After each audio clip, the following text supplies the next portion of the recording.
určite, akurát mám pred tréningom dvoch. Idem si dať nejaké suplementy, ktoré vlastne používam pred každým tréningom. Začínam väčšinou karnitínom, trošku na energiu, arginín a instantné BCAčka, konkrétne Black Sherry. Za mňa úplne, že to príchuť BCAčiek.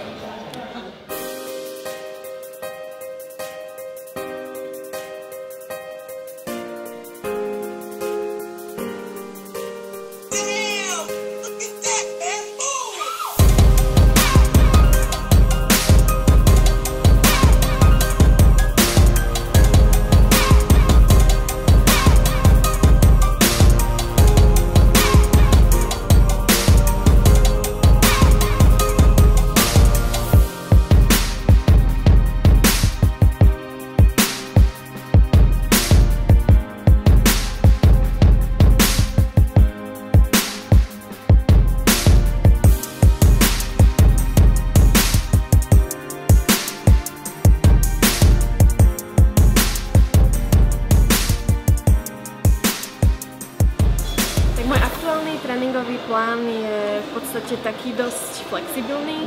Cvičím pocitovo, silový tréning mám väčšinou tých 4, 5 až 6 krát týždenne. Nejako na to nedbám, ale tie 4 tréningy ako som sú vždy minimálne. Dvakrát trénujem nohy, raz sú so zameraním na predné stehná, raz na zadné stehná a zadok. Potom mám vždy tréning chrbta, bicepsu a tricepsu a takisto cvičím ramena. Brucho cvičím pocitovo, cvičím, ja neviem, 2-3 krát týždenne, podľa času, podľa chuti a tak. Do toho zapájam kardio. Kardio je momentálne v lete číslo 1 pre mňa korčule. Na tých chodím v podstate skôr iba pre dobrý pocit a trošku si vyčistiť hlavu. Nerobím to vyslovene cieľene za nejakým tým chudnutím alebo niečím, aj keď aj to je určite super, ale v podstate ide skôr o to hýbať sa a robiť akýkoľvek druh športu. Takže ak netrénujem nohy, tak som určite na večerách každý deň.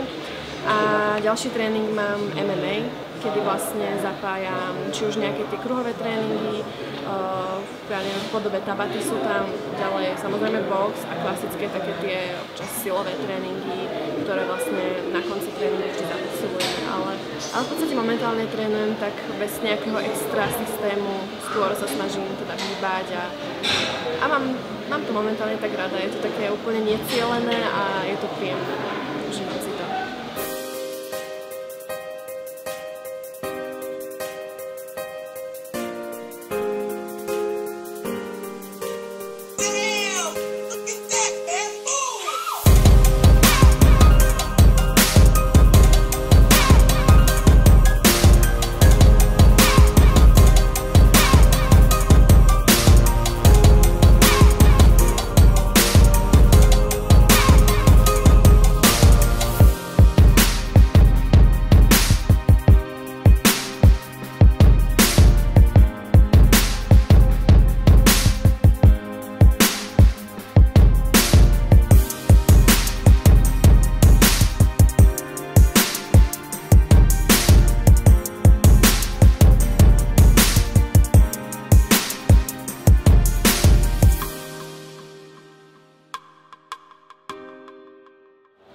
Čo sa týka stravy, tak tam som stále zastanca toho, že čím menej špekulovať, tak tým lepšie. Držím sa v podstate svojich overených kombinácií.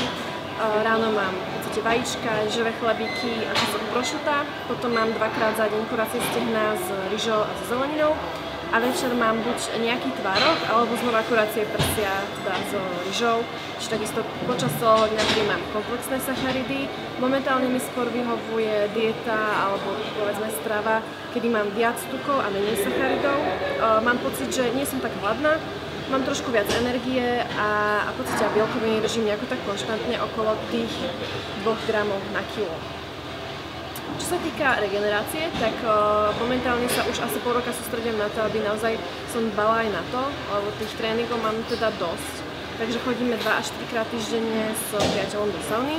Do toho sa snažím občas plávať a občas teda tam padne nejaká masáž, keď je čas a keď cítim teda, že ma telo bolí.